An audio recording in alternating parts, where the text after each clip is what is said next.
Hey, what up? Sloppy here, playing Dungeonmans. This is a sort of a role-playing game with perma-death. It's kind of old school. It's pretty interesting. It's currently in early access, but is being released on December 9th, 2014, and is currently on Steam. If you want to check it out, I would say it's worth it. It's kind of a fun game. It's not a AAA title. Graphics are old and there's not a lot of fancy animations, but it's strangely addicting. So I encourage you to check it out if this looks interesting to you. Alright, so I am creating a new character. I'm going for like a paladin type. We'll look at the character here in a moment, but I just want to get into the world, get going. So I've made my character, and you have some presets that you can choose, or you can choose to kind of customize. I've gone with the customize option. So you have 5 points to spend. My idea on this character is going to be try to make like a paladin. So I want shield.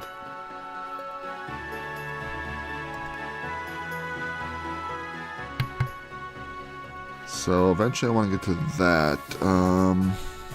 Got one-handed, and then I also was looking at the Bannermans and using a polearm with the shield, since it lets you use a polearm and a shield both.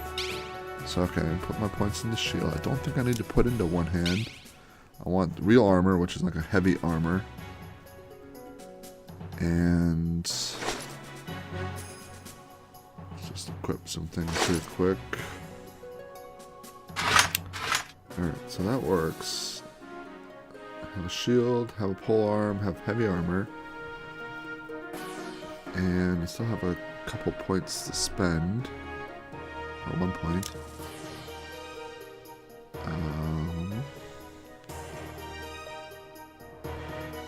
Yeah, I think this is probably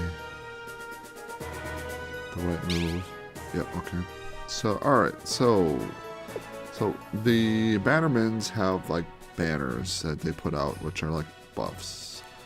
They last just a little while, but they're pretty big buffs. So I'm just dragging these so I have those as my action bar. All right, this is not the first. This is a permadeath game, but as you play, you work up an academy. Your academy will allow your future characters to get some basic things. So there is some persistence to the game, because even though you will die, and you will die a lot, and I'm horrible at this, so I die constantly, you can unlock things that help your future characters be a little more powerful, and that to me is really cool. Permadeath is fun. I like permadeath games. I like the risk-reward mentality of those games, but I also like to know all the work I put into something is gonna pay off, and it's gonna give me something going forward. So I'm in the first dungeon here, and I'm just going to start killing everything. It doesn't look turn-based, but it really is a turn-based game. So every move is a point or a turn, and every attack's a turn. Everything you do is a turn. So you're just gonna move around, kill things, get going, and try and get some early levels. Maybe get some upgraded loot.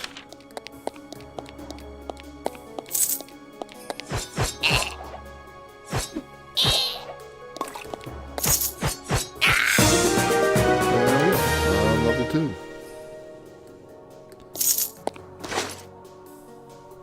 So level 2, here, not really sure what I should get. I don't really think I need any of those other weapon abilities right now. Let's drag that to my bar. This would require a one-hand weapon. I don't believe the polearm counts as a one-handed weapon, so I wouldn't be able to use those abilities unless I switched weapons. I need level 3 for either of those.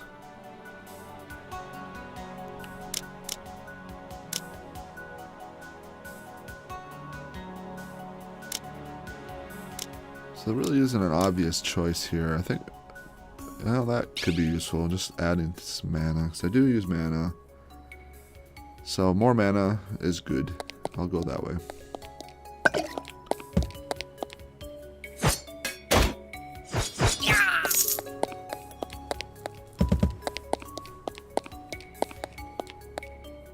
Alright, so got this first level cleared. I'm going down a level.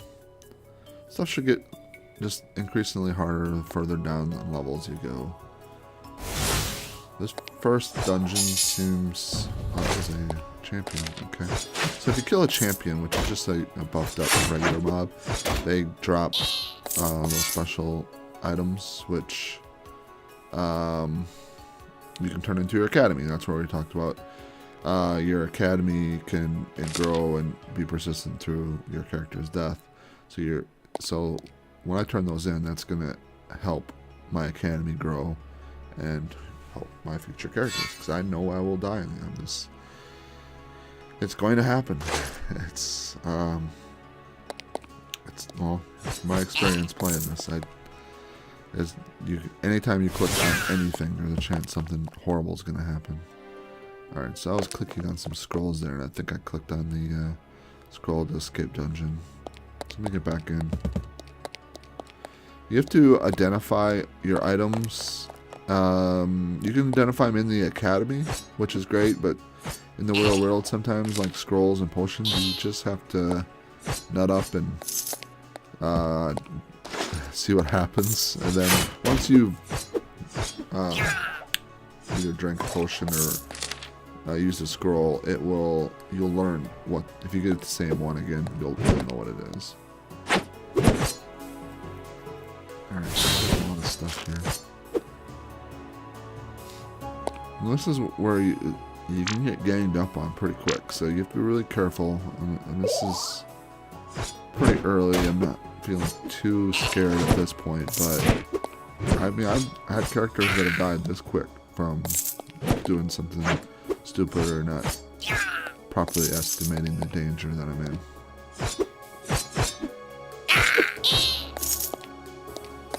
I took care of that, no problem.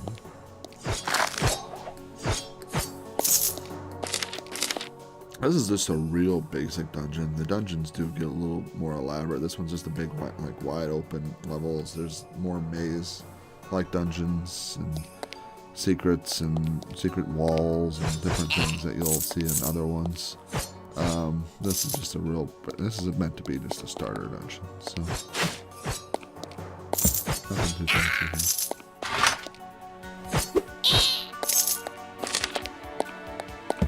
I like to just get a level per level in this first dungeon to get to 3 before I take on the final boss, because I've had trouble with him depending on my builds and gear I've picked up, unless I've actually got that level 3, level 2. He can be a little bit tough. I mean, if you pull a couple good items, you're gonna be fine anyway. But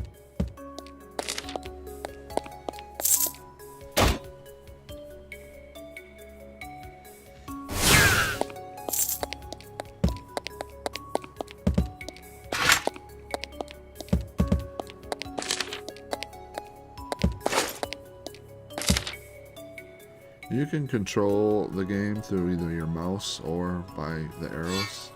I generally use the mouse. I think the arrows are a safer way to go. You get a little more control as to what you're doing.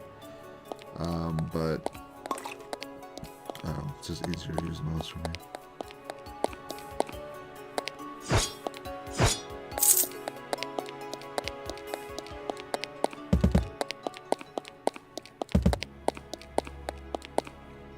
I like the fact that it's turn-based, but it doesn't seem as slow-paced as some turn-based.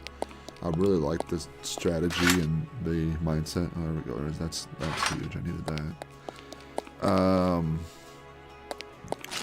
The turn-based games, the strategy, the thinking of it, and you can. But sometimes they get too slow, where you are waiting for turns and turns and turns. So I like this, where if you're not, you have the control as to the pace of the play, and that's great to me. So all right, level 3. I think I'm ready to go down. Got a point to spend though, and I'm level 3, so I can kind of choose what I think is important here. I don't think that's gonna help me much. Armor, that'd be good. Nothing really here.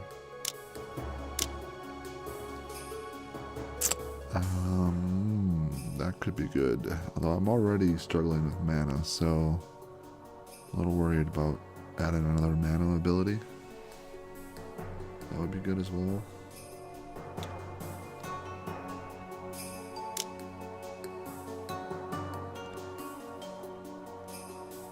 Armor, that's passive.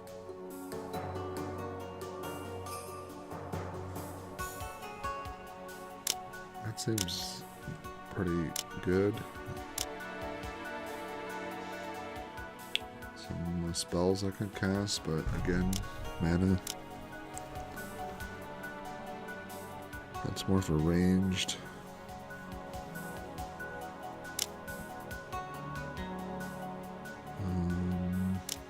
There is kind of general passives in a master's program. These would be alright, but they're not going to really help me. These are more convenience things.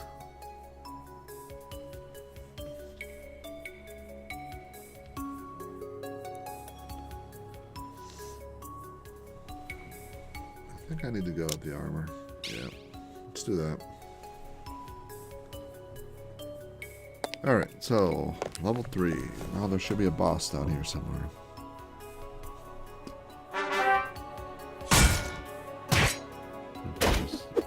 There's a lot of stuff around.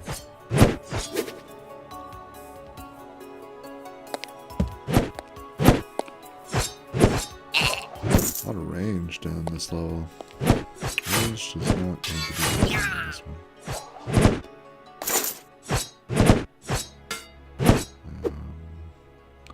This is a champion. Corpse. Alright, he wasn't too bad. Did take on some health though.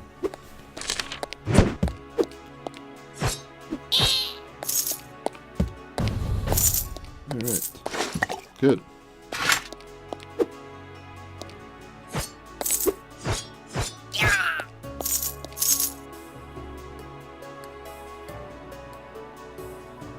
It doesn't look like there's any gear there that's really going to help me.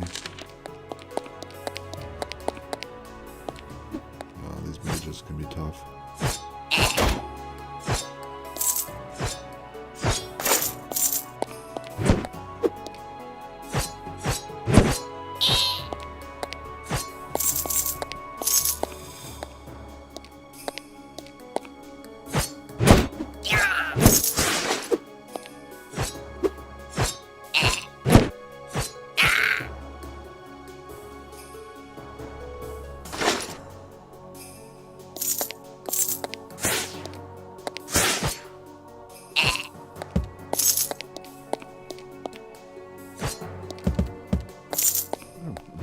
Character so far. Definitely can soak in some damage, which is nice. Okay, here's the boss. Let's see. Yeah, I'm not going in full health. That's not always the best, but I feel alright. I think I've got a strong enough character. It shouldn't be too much of a problem. Banner down. Oh yeah, that did a nice chunk of damage. Not a big deal. Oh, you dropped something good. Some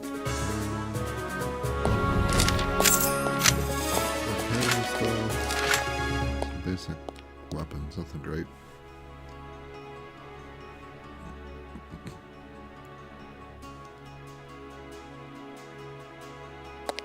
Alright, and since I was the boss, I can just take this portal, get back out.